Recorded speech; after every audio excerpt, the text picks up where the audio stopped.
Bonjour et bienvenue dans cette vidéo dans laquelle je vais vous présenter mon top 3 des meilleures imprimantes 3D de 2019-2020 et comme d'habitude sur TopTech, vous retrouverez dans la description de cette vidéo et dans le premier commentaire épinglé toutes les caractéristiques complètes et tous les meilleurs prix que j'ai pu vous dégoter.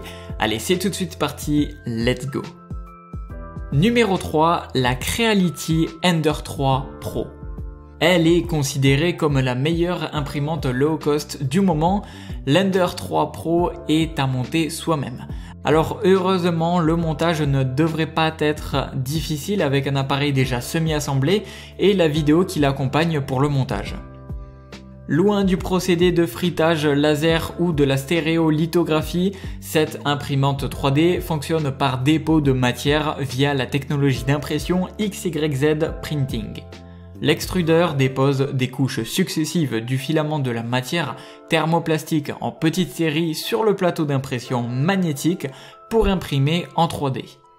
Ce choix a été fait pour une fabrication de pièces de meilleure qualité et diminuer ainsi les risques de décollement d'impression.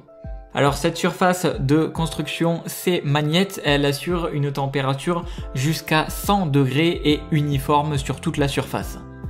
Elle permettra également de dégager facilement le prototype imprimé une fois que la surface d'impression aura refroidi. Au niveau de ses caractéristiques, elle possède une alimentation électrique qui est assez sécuritaire et qui le protégera des surtensions, donc c'est vraiment agréable. Elle a également ce qu'on appelle un système de récupération qui aura pour rôle d'effectuer une sauvegarde. Et l'appareil pourra ainsi continuer d'imprimer une pièce à partir de la dernière position de l'extrudeuse. Donc ça c'est vraiment pratique. Et le tout grâce à la technologie brevetée V-Slot qui nous permet de courir moins de risques d'une mauvaise extrusion. Cette imprimante 3D, elle possède d'autres caractéristiques techniques intéressantes. Par exemple, il facilitera notamment l'utilisation des matériaux flexibles grâce à son conduit de filament étroit et ça c'est appréciable. Elle est aussi compatible avec un filament PLA, TPU ou ABS classique ou avec des filaments composites et des nouveaux matériaux comme le bois ou la fibre de carbone. Il y a une chose très intéressante à noter, c'est que son volume d'impression grand format est vraiment très appréciable car il va jusqu'à 220 x 220 x 250 mm. Et au niveau des fichiers, les fichiers STL, OBJ et J-code sont pris en charge. Pour ceux qui l'ont déjà testé, eh bien ils vous certifieront que la Creality Ender 3 Pro est l'une qui a le meilleur rapport qualité-prix et elle les vaut largement car elle fait partie des meilleures imprimantes abordables et de plus elle donne des pièces imprimées de haute qualité. Donc si vous voulez en savoir plus, si vous voulez avoir plus de caractéristiques, eh bien vous aurez tout dans la description de cette vidéo. Je vous ai mis les liens qui vous informeront de tout ce qu'elle est possible et bien évidemment je vous ai dégoté la meilleure réduction pour cette imprimante.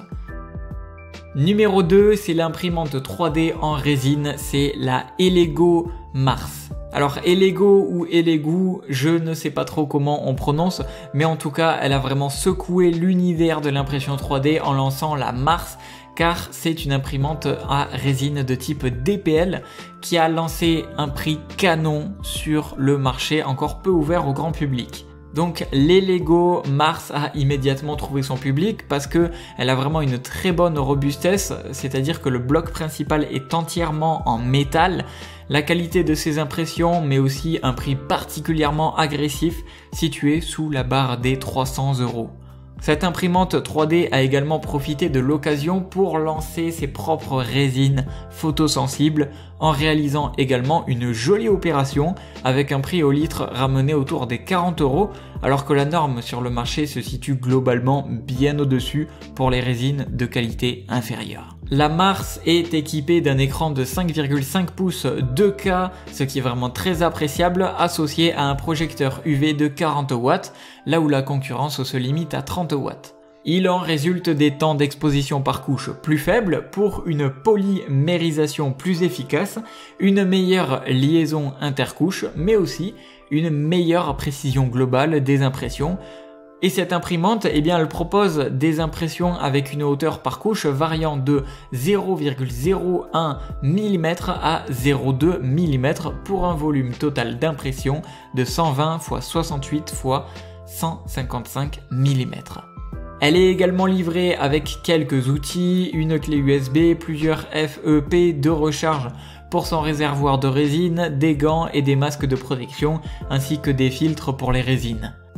Et cette imprimante 3D, elle est proposée avec Shitubox pour le slicing et son écran LCD couleur de 3,5 pouces et ça permet de prévisualiser la pièce avant son impression, puis ensuite de suivre chaque étape, chaque couche et son temps d'exposition en temps réel. Donc ça, c'est vraiment très pratique.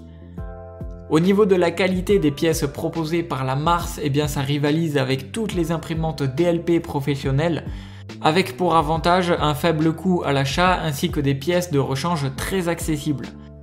Et comme d'habitude, pour en savoir plus, je vous laisserai regarder par vous-même dans la description de cette vidéo ou tout simplement dans le premier commentaire épinglé. Et enfin, la numéro 1 de ce top, même si l'ordre n'est pas forcément significatif, j'ai nommé la Creality 3D CR10S Pro. Au niveau de son volume d'impression, on sera sur du 300 x 300 x 400 mm, ce qui est vraiment très agréable. Un plateau chauffant associé à une plaque en verre équipée d'une surface d'accroche de type bulle de tac, un axe Z double motorisation, un détecteur de fin filament, une tête type micro Swiss ainsi que la reprise de l'impression après coupure de courant. Donc ça, c'est vraiment très pratique. Au niveau du boîtier de contrôle et des câbles, eh bien fini le boîtier de contrôle séparé et les câbles disgracieux. Maintenant tout passe désormais dans une large base en acier équipée d'un écran couleur tactile. La navigation dans les menus est beaucoup plus claire, plus facile, la base est bien plus rigide et globalement la machine prend moins de place et se veut encore plus simple à assembler. Pour petite précision, il suffit seulement de 4 vis et de 3 connecteurs. On note également que le détecteur de fin filament est désormais en aluminium, tout comme l'extrudeur qui profite d'une évolution notable puisqu'il dispose d'un double entraînement avec 2 engrenages. Le tube en téflon qui achemine le filament vers la tête d'impression est également une nouveauté. Creality met de côté le PTFE classique et met en avant le PTFE haute qualité avec de la marque Capricorn. Le tout pour une meilleure glisse et une meilleure résistance à la chaleur. Au niveau du système de ventilation, il est désormais beaucoup plus efficace que les versions précédentes, avec un ventilateur radial plus important. Autre ajout de taille, la présence d'un système de mise à niveau automatique du lit chauffant, un capteur inductif repère avec précision la distance avec le lit et l'impression comble automatiquement les éventuels écarts pour toujours proposer une accroche parfaite. Au niveau de son prix, cette imprimante 3D CR10S Pro sera annoncée à un prix un petit peu plus supérieur que les 2 imprimantes que je vous ai présentées dans cette vidéo, mais néanmoins vous retrouverez toutes les caractéristiques dans la description et vous verrez que cette imprimante est bien au-dessus de la concurrence et elle a un excellent rapport qualité-prix. Je vous laisse mettre un like à cette vidéo si elle vous a aidé à faire votre choix et bien évidemment à vous abonner à la chaîne pour être au courant des prochaines vidéos sur la tech. Sur ce, je vous dis à la prochaine, c'était Top Tech, ciao ciao.